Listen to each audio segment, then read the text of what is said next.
Rashmika YouTube channel. வாங்க subscribe போலாம். முதலாவது தேசிய படம். அடுத்து தேசிய இலச்சினை. அடுத்தது தேசிய மரம். என்ன மரம்?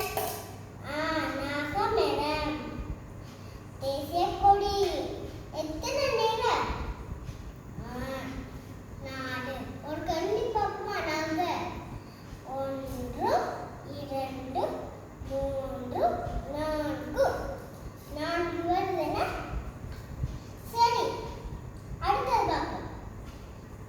தேசிய மாணிக்கம். நீல மாணிக்கம். எல்லாருக்கும் தெரியும் என்ன? தேசிய விலங்கு. எல்லாரும் படிச்சிருக்கீங்க முதலாம் ஆண்டுக்கு. மர அணில். தேசிய பறவை. என்ன பறவை? காட்டு சேவல். சேவலை தந்திக்காக கோழிதான் படும். எல்லாரும் எக்ஸாம்ல